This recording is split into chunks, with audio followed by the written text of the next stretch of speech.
নির্বাচনী জনসভায় অংশ নিতে খুলনা ও যশোর সফরে যাচ্ছেন বিএনপি চেয়ারম্যান তারেক রহমান। এই মুহূর্তে নগরের খালিশপুর প্রভাতী স্কুল মাঠে জনসভাস্থলে আছেন রিপোর্টার হাসান ওয়ালি। সরাসরি যাচ্ছি তার কাছে। দীর্ঘ ২২ বছর পর আজ খুলনায় আসছেন বিএনপি চেয়ারম্যান তারেক রহমান। একটু পরে অর্থাৎ ১২টা নাগাদ তিনি এই খালিশপুরের প্রভাতী স্কুল মাঠে নির্বাচনী জনসভায় বক্তব্য দেবেন।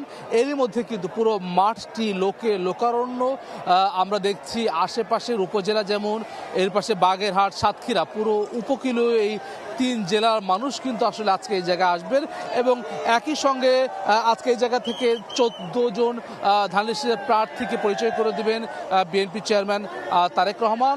এবং নেতাকর্মীদের যে উচ্ছ্বাস সেটি কিন্তু আমরা দেখছি। বিএনপির পতাকা হাতে যেমন তারা এসেছেন, ধানের শীষ নেতারা এসেছেন, নারী সদস্যদেরকে আমরা দেখতে পাচ্ছি, বিপুল সংখ্যক নারী সদস্য, তাদের জন্য কিন্তু আলাদা জায়গা করা হয়েছে।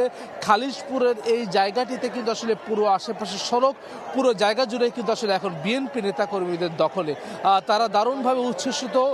বিএনপি চেয়ারম্যান তারেক রহমান ২২ বছর পরে আজকে আসছেন এই ৩ উপজেলা খুলনা, বাগেরহাট এবং সাতক্ষীরার উপকূলীয় জেলা হওয়ার ফলে যে নানান ধরনের সংকট রয়েছে, জটিলতা রয়েছে, মানুষের নাগরিক অসুবিধা রয়েছে, সেসব নিয়ে তিনি কথা বলবেন।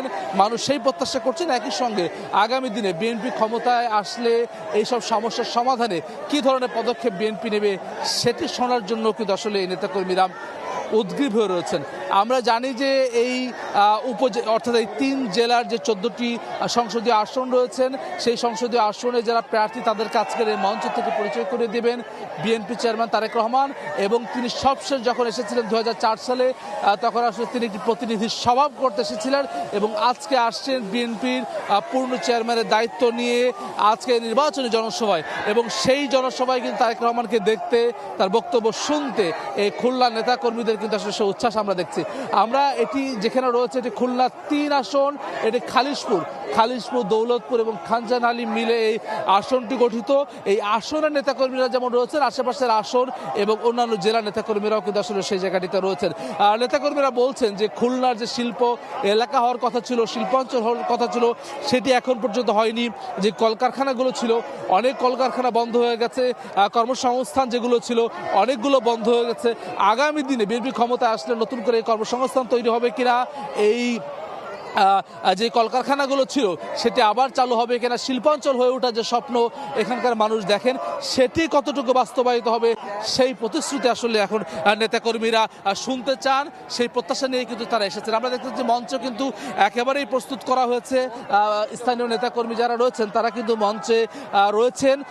একটু খুব দ্রুত সময়ের মধ্যে ঢাকা থেকে হেলিকপ্টার যোগে তারেক রহমানের আসার কথা এবং তিনি ১২টা নাগাদ এই জনসভায় বক্তব্য দেবেন বিএনপি চেয়ারম্যান এবং মানুষ কিন্তু আসলে সেই অপেক্ষায় রয়েছেন।